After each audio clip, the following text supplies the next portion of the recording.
Rebuking Banjo, the City Bushman, the Bulletin Debate, a roast battle for the ages. All right, so the City Bushman, classism, privilege, just some of the topics that are touched upon in this work. Now for Lawson, the perspective of escaping to the big smoke from a small country town such as Golgong, it offered him more in life than the experience that bore much of his character out on the road. Now the gloves are off. Lawson insists that Banjo doesn't know what he's talking about, having never literally rather than figuratively walked a mile in their shoes. And he was right. Ironically, Paterson didn't walk in their shoes, rather he was carried upon horseback and had his meals cooked for him, whereas Lawson actually walked the country and prepared his own meals, as Paterson confesses.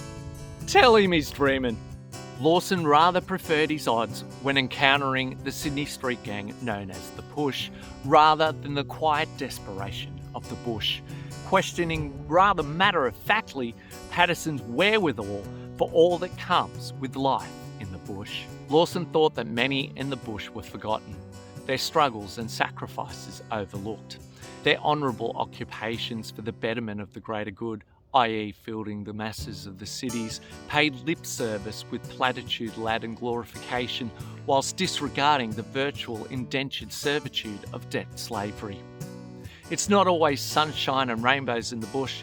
As with most things, they are best experienced in moderation, for a deluge of sunshine and or endless days of weeping grey and black skies can overwhelm the fleeting colours of a short-lived rainbow.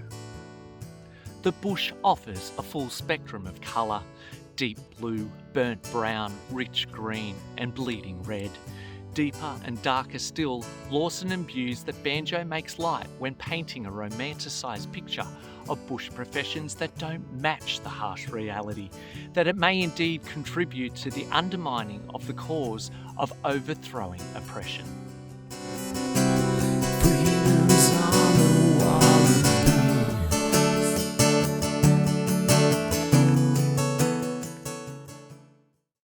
The City Bushman by Henry Lawson.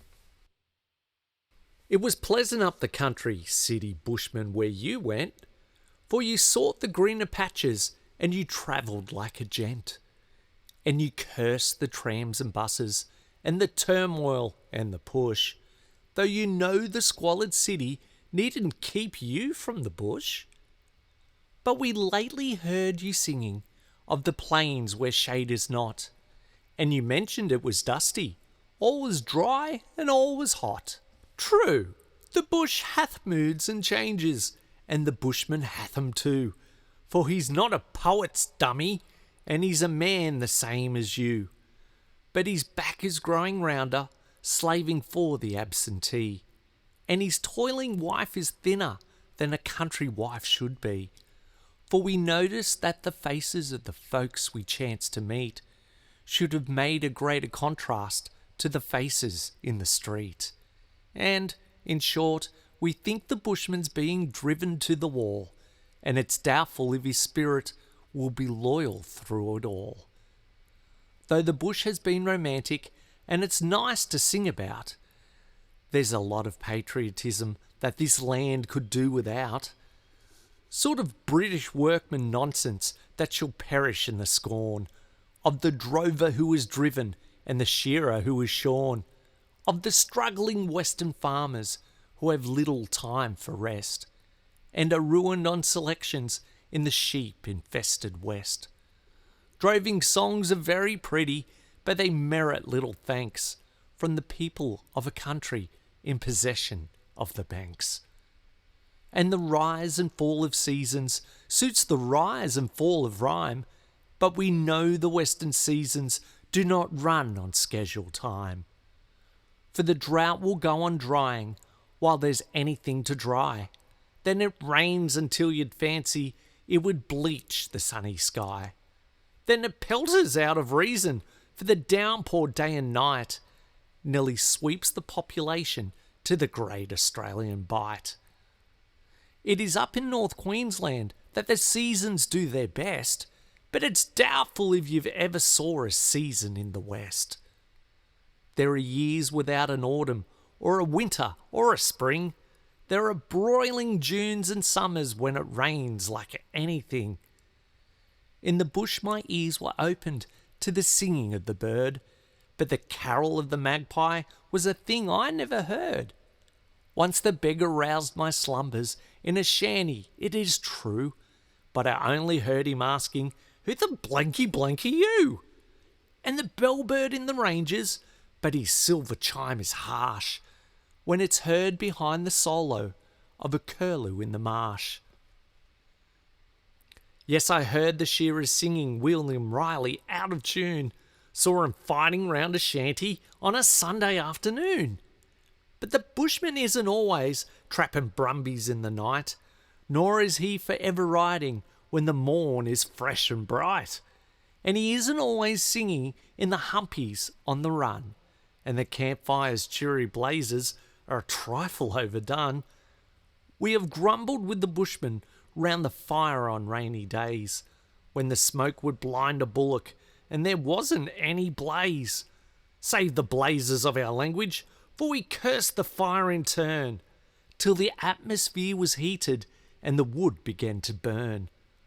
Then we had to ring our blueies, which were rotting in the swags, and we saw the sugar leaking through the bottom of the bags, and we couldn't raise a chorus for the toothache and the cramp, while we spent the hours of darkness draining puddles round the camp. Would you like to change with Clancy? Go a drovin'? Tell us true, for we rather think that Clancy would be glad to change with you, and be something in the city, but 'twould give your muse a shock to be losing time and money through the foot rot in the flock. And you wouldn't mind the beauties underneath the starry dome if you had a wife and children and a lot of bills at home. Did you ever guard the cattle when the night was inky black and it rained and icy water trickled gently down your back, till your saddle-weary backbone fell aching to the roots, and you almost felt the croaking of the bullfrog in your boots? Sit and shiver in the saddle, curse the restless stock and cough, till a squatter's irate dummy cantered up to warn you off? Did you fight the drought and pleuro when the seasons were asleep, felling she-oaks all the morning for a flock of starving sheep, drinking mud instead of water, climbing trees and lopping boughs for the broken-hearted bullocks and the dry and dusty cows? Do you think the bush was better in the good old droving days, when the squatter ruled supremely as the king of western ways, when you got a slip of paper for the little you could earn, but were forced to take provisions from the station in return, when you couldn't keep a chicken at your humpy on the run, for the squatter wouldn't let you, and your work was never done, when you had to leave the missus in a lonely hut forlorn, while you rose up William Riley in the days ere you were born.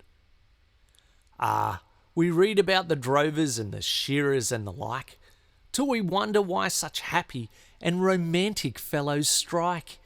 Don't you fancy that the poets ought to give the bush a rest, ere they raise a just rebellion in the overwritten West, where the simple-minded bushman gets a meal and bed and rum, just by riding round reporting phantom flocks that never come, where the scalper, never troubled by the war whoop of the push, has a quiet little billet breeding rabbits in the bush, where the idle shanty keeper never fails to make a draw, and the dummy gets his tucker through provisions in the law, where the labour agitator, when the shearers rise in might, makes his money sacrificing all his substance for the right, where the squatter makes his fortune and the seasons rise and fall, and the poor and honest bushman has to suffer for it all, where the drovers and the shearers and the bushmen and the rest never reach the El Dorado of the poets of the West. And you think the bush is purer and that life is better there, but it doesn't seem to pay you like the squalid street and square, Pray inform us, city bushman, where you read in prose or verse of the awful city urchin who would greet you with a curse. There are golden hearts in gutters, though their owners lack the fat, and will back a teamster's offspring to outswear a city brat. Do you think we're never jolly where the trams and buses rage? Did you hear the gods in chorus when Ritural held the stage? Did you catch a ring of sorrow in the city urchin's voice when he yelled for Billy Elton, when he thumped the floor for Royce? Do the bushmen, down on pleasure, miss the everlasting stars when they drink and flirt and so on in the glow of private bars?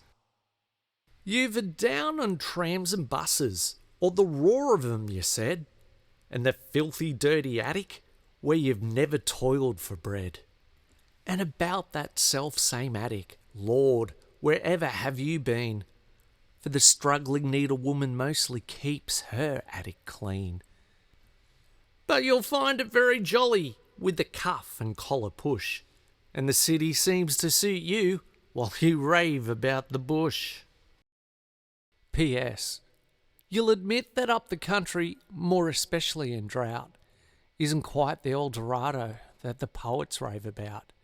Yet at times we long to gallop where the reckless bushman rides, in the wake of startled brumbies that are flying for their hides, long to feel the saddle tremble once again between our knees, and to hear the stock whips rattle just like rifles in the trees, long to feel the bridle leather tugging strongly in the hand, and to feel once more a little like a native of the land. And the ring of bitter feeling in the jingling of our rhymes isn't suited to the country nor the spirit of the times. Let us go together droving, and returning, if we live, try to understand each other while we liquor up the div.